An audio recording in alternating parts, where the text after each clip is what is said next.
Hi guys, welcome to another episode of Four Vlogs. This is me, your host Nitin.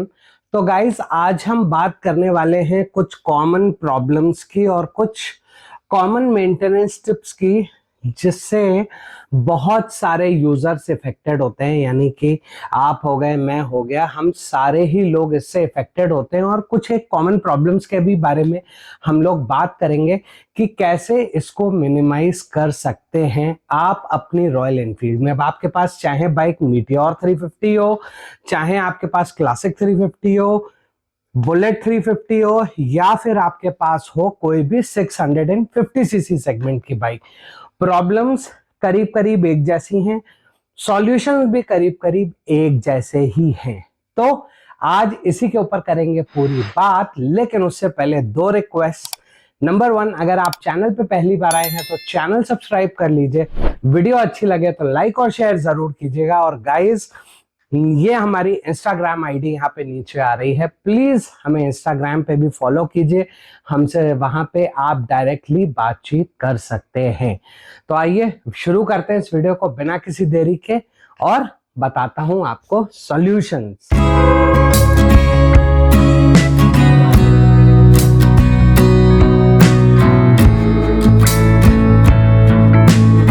से burning topic उठाते हैं सबसे पहले, यानी कि सबसे पहले हम लोग बात करते हैं चेन से। तो रॉयल एनफील्ड यूजर्स के बीच में हमेशा से एक शिकायत रही है चेन स्प्रॉकेट और चेन की लाइफ को लेकर के। तो गाइस, एक बहुत सिंपल सी चीज को समझने की कोशिश कीजिएगा।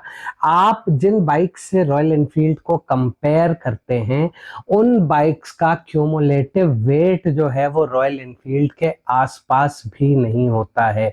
मैं आपको इसलिए बता रहा हूँ क्योंकि मैं जो अपने कमेंट्स पढ़ता हूँ ना, तो वहां पे मुझे दिखाई पड़ता है मेरे पास मेरी यामाहा में तो ऐसा कभी नहीं था।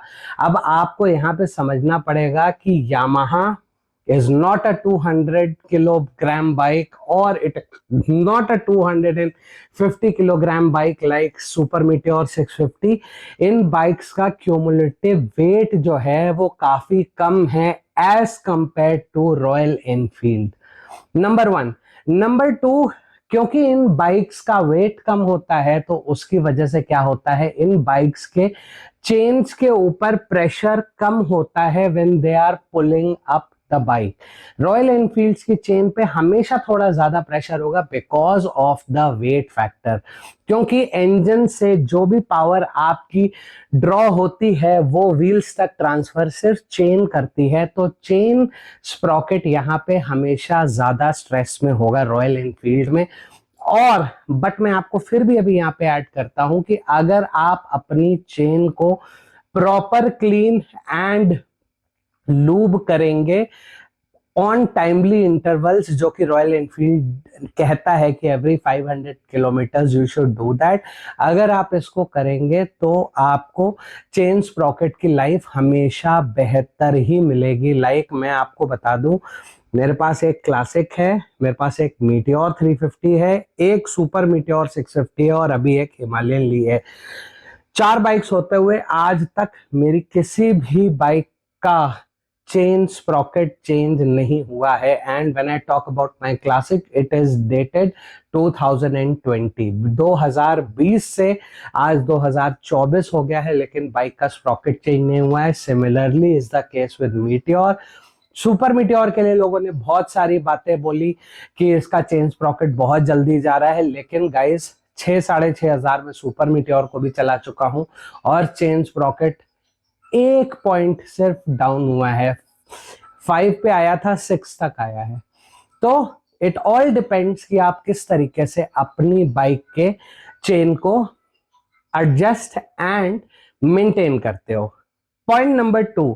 अब दूसरा जो एक सबसे बड़ा पॉइंट यहाँ पे आता है कि बहुत सारे लोग कहते हैं टैपिट की साउंड्स हैं, टैपिट की साउंड्स हैं। और मैंने तो कभी नहीं देखा फर्स्ट सर्विस में किसी का टैपिट कवर खुलता हो या किसी के टैपिट्स एडजस्ट होते हो।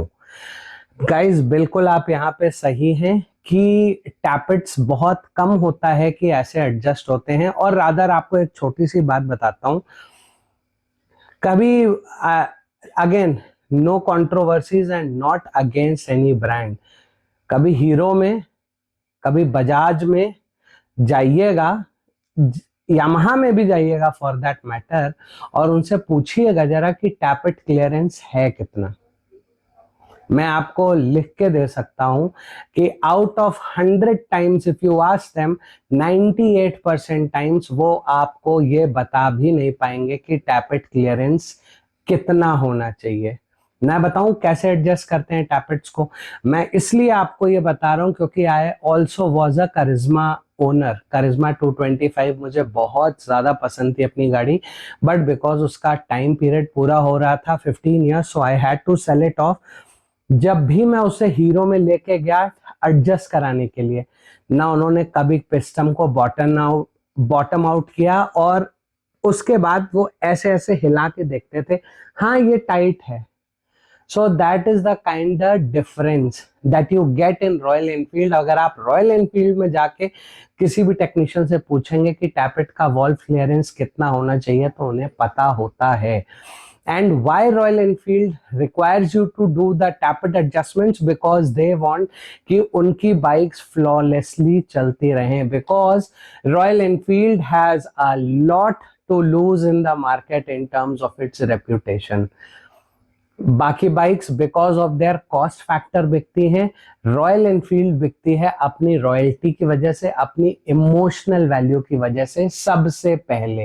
And Royal Enfield as a brand does not wants to take any compromises with the brand value of Royal Enfield, and that is the reason Royal Enfield हर कोशिश करता है कि आप फर्स्ट सर्विस में, थर्ड सर्विस में, fifth service में अपनी टैपेट्स को एडजस्ट कराते रहें, जिससे कि आपकी बाइक में किसी भी तरीके की प्रॉब्लम ना आए।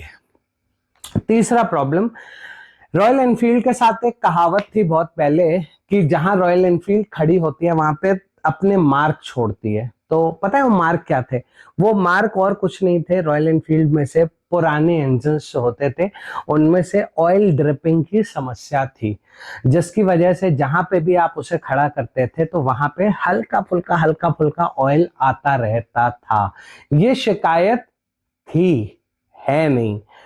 तो आज की डेट में आप देखें रॉयल एनफील्ड ने इतना अपने इंजन्स को, इतना अपनी टेक्नोलॉजी को रोबस्ट किया है कि अब फिलहाल मेरे पास 4 बाइकें हैं, चारों में से मैंने किसी में से भी ऑयल टपकते हुए या फिर ड्रिप करते हुए बाइक को मेरे मार्क्स बनाते हुए कहीं पे भी नहीं देखा। तो ये एक और कॉमन प्रॉब्लम होती थी जो कि रॉयल एनफील्ड के इंजन में लोगों को होती थी। अब आ जाते हैं एक जेनेरिक सवाल के ऊपर कि अगर आपके पास रॉयल एनफील्ड है और अगर फॉर एनी इंस्टेंस अगर आपकी क्लच प्लेट्स डाउन हो जाती हैं, तो रॉयल एनफील्ड कभी भी आपको ये नहीं कहता है कि आप प्लेट्स डला लीजिए या प्रेशर प्लेट्स डला लीजिए। रॉयल एनफील्ड हमेशा आपको कहता है कि पूरी क्लच असेंबली डलाइए। आपने देखी भी है, मैंने 2-4 बार पुराने वीडियोस में आपको क्लच असेंबलीज दिखाई भी हैं, 350 की भी दिखाई हैं, 650 की भी दिखाई हैं। तो ऐसा क्यों? तो गाइस, इसके पीछे बहुत सिंपल सा लॉजिक है जो रॉयल एनफील्ड यूज करता है।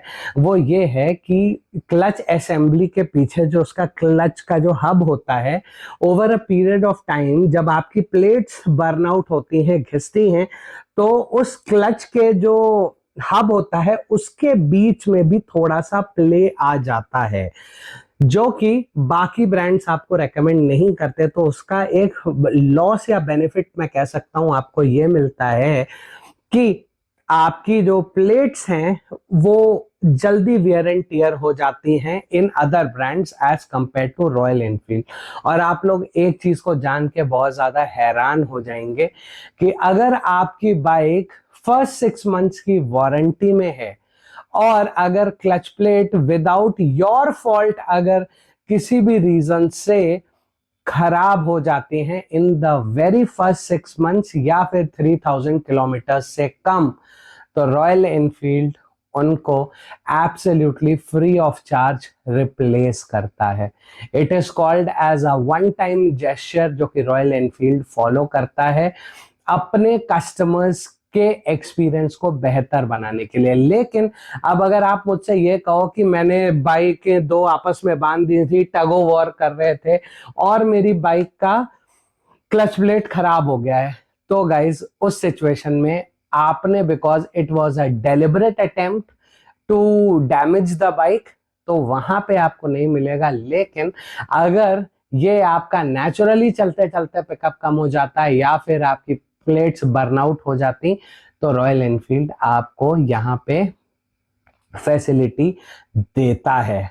और चौथी और आखिरी चीज जिसके लिए बहुत सारे लोग मुझे तकरीबन महीने में मैं कह सकता हूं कि 500-700 कमेंट्स हमेशा सिर्फ आते हैं सिर्फ एक चीज के ऊपर कि बॉस मुझे छोटा पंजाब लगाना है, बड़ा पंजाब लगाना है, वाइल्ड बोर लगाना है, डॉल्फिन लगाना है, और इतने सारे तो नाम है यार, छोटी ढोलकी, इंदौरी। तो क्या ये एग्जॉस्ट आपको लगाने चाहिए?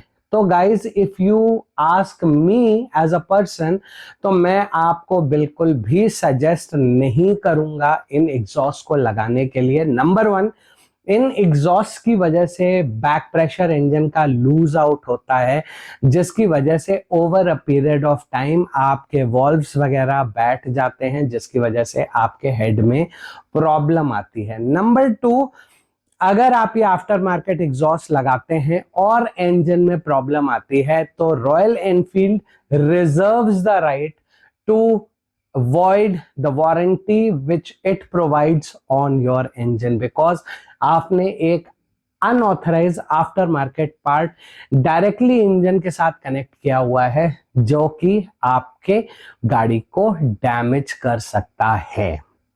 And last but not the least, एक और सवाल लेता हूं आज यार। ये एलईडी हेडलाइट को लेकर ना, रॉयल एनफील्ड की जो नई एलईडी हेडलाइट है, इसको लेकर के बहुत सारे लोगों के बहुत हजारों कमेंट्स हैं।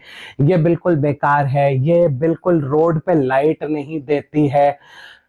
बट क्या आप मुझे ऐसी कोई भी बाइक की हेडलाइट बता सकते हैं जिसमें आपको इससे ज्यादा ल्यूमेंस मिलते हो? मैं आपको लिख के देता हूं, किसी भी OEM हेडलाइट में आप इससे ज्यादा ल्यूमेंस नहीं बना सकते, because the headlights that are made are in compliance with the RTO and the automobile authority of India. लेकिन इसी की जगह पे अब देखिए, फॉग लाइट्स रॉयल एनफील्ड ने निकाली, मैं लिख के देता हूं, पूरा हिंदुस्तान घूम के आ जाइए। लोग कहते हैं ना हिमाचल में बहुत चालान कट रहे हैं, उत्तराखंड में कट रहे हैं, घूम आया दोस्तों, घूम आया, रोक करके दिखा के पूछा दिया पुलिस वालों से, नहीं चालान कटता।